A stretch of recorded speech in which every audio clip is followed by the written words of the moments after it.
അസ്സലാമു അലൈക്കും വറഹ്മത്തുള്ളാഹി. ഒരുപാട് ആളുകൾക്കുള്ള ഒരു വിഷമമാണ് കാര്യതടസ്സം. ഉദ്ദേശിച്ച കാര്യങ്ങളൊന്നും നടക്കുന്നില്ല. ഒരു കാര്യത്തിന് ഇറങ്ങാൻ പേടി, അത് പൂർത്തിയാകുമോ ഇല്ലേ, സക്സസ് ആകുമോ, ഇങ്ങനെ ഭയപ്പെടുന്ന സംശയിക്കുന്ന ഒരുപാട് ആളുകളുണ്ട്.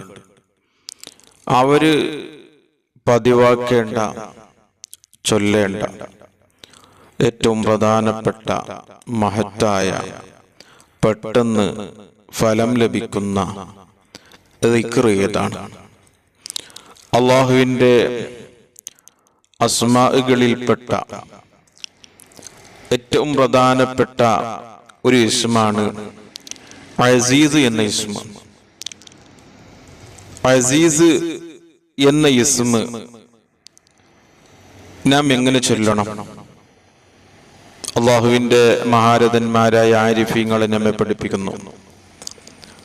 മൻ അറാദ അംറൻ, ഒരാള് ഒരു കാര്യം ഉദ്ദേശിച്ചു, ശുക്ക അലൈഹി, അത് വലിയ പ്രയാസം തോന്നി, അത് പൂർത്തിയാകുന്ന വിഷയത്തിൽ പ്രയാസമായി.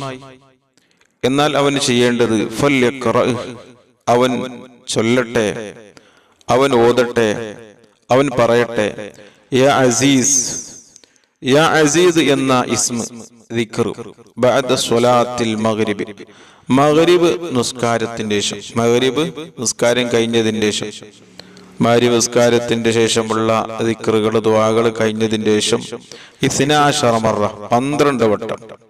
വഹു മുതവജ്ജിഹുൻ ഇലൽ ഖിബ്ല, ഇത് പറയുമ്പോൾ ഖിബ്ലയിലേക്ക് തിരിഞ്ഞിരിക്കണം, ഖിബ്ലയിലേക്ക് മുന്നിട്ട് അവന് പറയണം.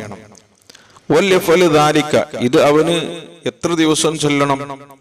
ലിമുദ്ദത്തി 14 യൗമൻ, 14 ദിവസം തുടരെ, 14 ദിവസം മഗ്രിബ് നിസ്കാരത്തിന്റെ ശേഷം ഖിബ്ലക്ക് മുന്നിട്ട് ചെല്ലണം.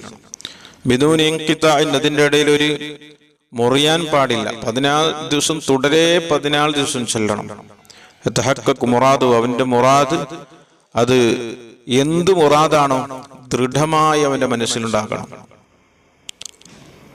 മഹ്മാക്കാന, എന്നാൽ യതഹഖഖു മുറാദഹു മഹ്മാക്കാന, എന്ത് ഉദ്ദേശമാകട്ടെ, ബിഇദ്നില്ലാഹ്, അള്ളാഹുവിന്റെ ഇതിന് കൊണ്ട് അള്ളാഹു പൂർത്തിയാക്കി കൊടുക്കും. ബിശർത്തി, ഷർത്തുൻ യകൂന ഫീ മർളാത്തി, അള്ളാഹിന്റെ തൃപ്തിയിലായിരിക്കണം. ഇത് പറയുന്നത് നല്ല ഇഖ്ലാസോടുകൂടെ, നല്ല ഭയഭക്തിയോടുകൂടെ ഖിബ്ലക്ക് മുന്നിട്ട് ആ മുറാദ്, ഉദ്ദേശം മനസ്സിൽ കരുതി ചൊല്ലണം. ഈ ഷർത്ത് പാലിച്ചു ചൊല്ലിയാൽ 14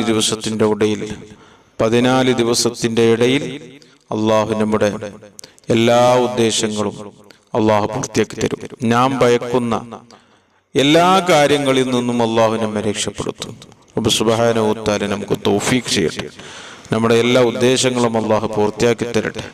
എല്ലാ മുറാദുകളും അള്ളാഹു ഹാസിലാക്കി തരട്ടെ. എല്ലാ വിഷമങ്ങളും അള്ളാഹു തീർത്തരട്ടെ. എല്ലാ രോഗങ്ങൾക്കും ശിഫാ നൽകട്ടെ. നമ്മുടെ ജോലികളിലും ഏർപ്പാടുകളിലും കച്ചവടങ്ങളിലും ബിസിനസ്സുകളിലും വീട്ടിലും ഭാര്യമക്കളിലും കുടുംബത്തിലും അള്ളാഹു ഖൈറും ബർക്കത്തും റഹ്മത്തും സന്തോഷവും നൽകി അനുഗ്രഹിക്കട്ടെ. ആമീൻ ബിറഹ്മതിക യാ അർഹമർ റഹീമീൻ. അസ്സലാമു അലൈക്കും.